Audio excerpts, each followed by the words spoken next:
It's a normal day for you. You get off work, get in your car, begin to drive down the freeway towards your home. You're playing music, everything is fine. There's a little bit of traffic, but nothing too crazy. You get home safe and sound, just in time for dinner. You walk in, your wife or your husband is glad to greet you. All is well, till you wake up the next day and the apocalypse has begun. Rifts are forming across North America. Earthquakes are happening where there shouldn't be earthquakes. California is falling literally into the ocean. And the name Charles Krantz is seen across the continent, plastered on almost every billboard, every ad that you get online, even on airplane banners flying above. Who is Charles, known as Chuck to his friends? And why is the earth collapsing? Let's talk about it, friends. My name is Miranda, welcome to my universe, and today we are talking about the short story written by Stephen King titled The Life of Chuck. I find it severely underrated and under-discussed. I think everybody should be talking about this short story, at least everyone who reads Stephen King should be.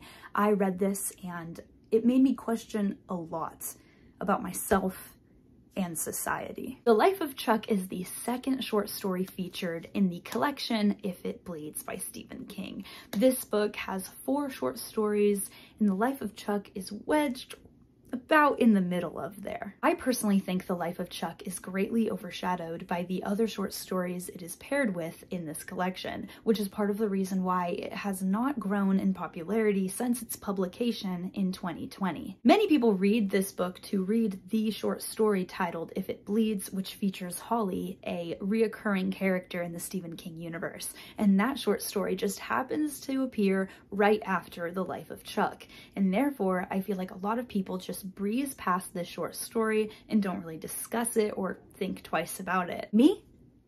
I thought multiple times about it. I can't stop thinking about it. I will discuss this short story in detail for you. If you do not want spoilers, I highly suggest you click off of this video, because in order to actually discuss this story in depth, I need to spoil a few things. One of my favorite things about The Life of Chuck is how differently written it is. It is written in 3 acts, or you could call them chapters because this is just a short story, but the way you read them is in order from last to first. You read Act 3, then Act 2, and then Act 1. The way that Stephen King wrote it is very purposeful, and I'm going to explain why. You start from the end, and you're a little bit confused. The world, as I had described it right when this video began, the world is falling apart. Internet is lost for hours on end until it is lost completely. Chunks of California are falling away into the waves, and the sky is turning black. There are many things that are very apocalyptic about this story. You don't know why the apocalypse started, and you don't know who Chuck is. The first person we meet is Marty Anderson. Now, he's a pretty average guy. He has an ex-wife that he still talks to, and he works a full-time job.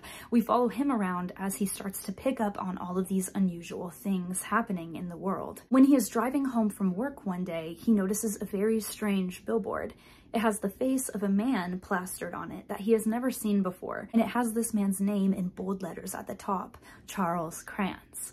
At the bottom, it says, 39 great years. Thanks, Chuck. Hey friends, popping in here to say that while I was doing my research and while I'm editing this video, I was just curious to see if I could find any billboards that people made replicating the Charles Krantz, 39 great years. Thanks, Chuck. And the only one I found was this one. And it's super grainy, not even focused. It just adds to the whole mystery of it. I don't know, it's kind of weird. Marty doesn't really think twice about it because he's just headed home to work and it's just a random billboard.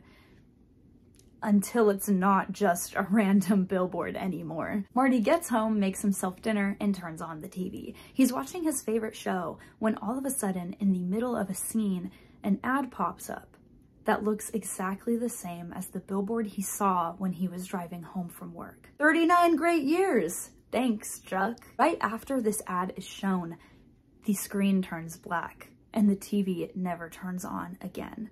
The last thing Marty Anderson watched was Charles Krantz' face. At this point in reading, I'm beginning to get a little creeped out. Long story short, there's a rift that ends up going through the highway, and so Marty can't drive anywhere efficiently. So he ends up walking over to his ex-wife's house, who is basically at this point in his life, his only friend. On his way, all of the electricity turns off.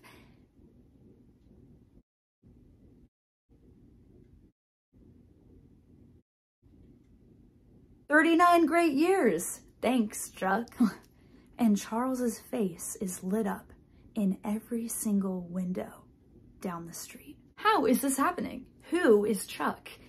And at this point in the story, I'm beginning to think that he is the villain and he is the reason why the world is falling apart. Act 3 ends with Marty and his ex-wife laying in the backyard staring up at the sky, which is slowly descending into darkness. Each star is winking out, never to be burning again. And that is when we enter Act 2, which takes place 9 months prior to Act 3. Before we move on though, something that I didn't really mention that happens in Act 3 is towards the end of the act, we actually meet Chuck, Charles Krantz. He's laying on a hospital bed, surrounded by his family and loved ones, as he breathes his last few breaths. And that's all. That's all we get about Charles Krantz until we continue on with this story. At this point in reading, I couldn't help but wonder who Charles was. Why did he have so much control over the world to the point where when he was dying, the rest of the world was dying as well? Who is Chuck, and what does it mean 39 great years? So many questions, but alas, we must continue into Act 2, where we meet Chuck a little bit younger, just 9 months younger. We find out that he loves dancing, he loves his family, and he is creating a name for himself. It's really just an average story about a guy living life and loving life and meeting people, finding love. That's about it. Honestly, Act 2 is nothing incredibly special, except for the fact that this is where we discover Chuck's absolutely encompassing love for dancing and the way that he sees the world. But you dive deeper into that in Act 1, which takes place even further in the past than Act 2. Act 1, we actually dive deep into who Chuck is. We find out about his upbringing, his childhood, which is once again, pretty average, except for the fact that Chuck, being extremely close with his grandma and grandpa, was haunted by ghost stories of the attic. And then one fateful day, one summer vacation, Chuck's grandmother died, and that sparked a whole series of later events. His grandpa finally confided in Chuck and said that it was the ghost of his grandmother that he saw in the attic, but this was before his grandma was even dead. Later on in the story, Chuck goes up to the attic himself to discover finally what has happened, and he sees himself lying in a hospital bed. And that is the ghost that he encounters. And that is where this story, The Life of Chuck, ends, with Chuck shutting the door to the attic, most likely to never go up there again. Now, if you're anything like me, you might be completely confused, because I know I was. I finished the story and I thought, okay, hold on. So Chuck is just some average guy. Some guy who lived to the age of 39 and passed away on a hospital bed. I'm forgetting exactly how he passed away, but if my memory serves me correctly, I think it was either a stroke, a heart attack, or some kind of brain aneurysm. You begin this short story in the 3rd act where you are convinced that Chuck is a villain. And then when you actually meet him, you realize that he's just a kid who lives in Maine and loves his family and loves dancing. And you learn so many things about him, and then you begin to wonder what was the apocalypse all about? Now, at this point in our discussion, I do want to bring up a very important conversation in Act 1 of this story that happens between Chuck and his favorite teacher, Miss Richards. If you want to read with me, which would be great, I'm on page 141 of If It Bleeds, the hardcover edition. Now, Miss Richards puts the palms of her hands up to Chuck's head, like puts them right on each side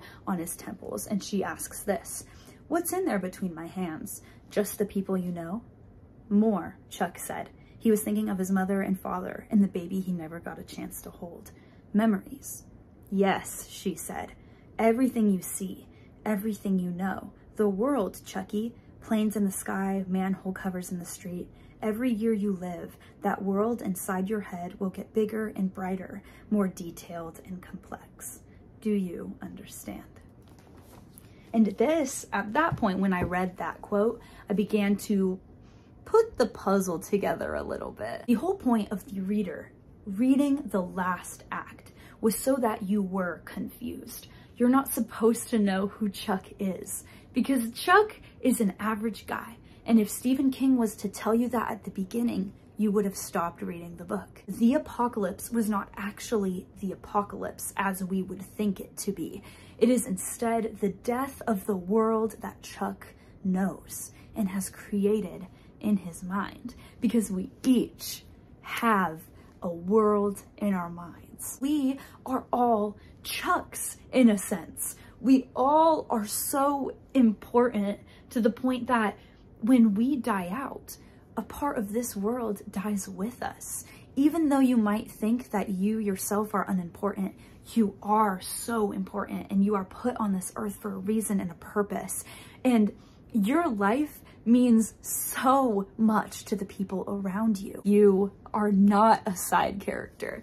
Every single person has a world in their brains. And that is why when we create things, when we dance, when we paint, when we make music, when we make videos, when we write, make poetry, we are showing the world little pieces of the world inside of us in our brains. We are spilling out what is contained in us. We each contain multitudes, and that is so beautiful and powerful. I can get so hyped up about this short story.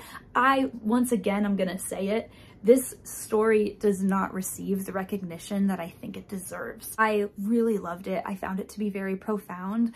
I cried multiple times, I will admit, and I was not expecting that at all from the life of Chuck. If you haven't read it, I highly suggest you do read it. There is a lot of open-endedness. This short story is haunting in the way that it doesn't really reveal too much information, and there is a lot of speculation about it. You can read it and get a completely different meaning out of it than I did. If you have read it, I would love for you to comment below and let me know how you viewed this story, what stuck out to you the most. Even if you didn't like it, I would love to hear your opinion nonetheless. Thank you all for watching this video and for supporting me. I am me because of you. I love you so much. Please be safe, make good choices, and I will definitely be seeing you next time. Bye! 39 great years! Thanks, Chuck.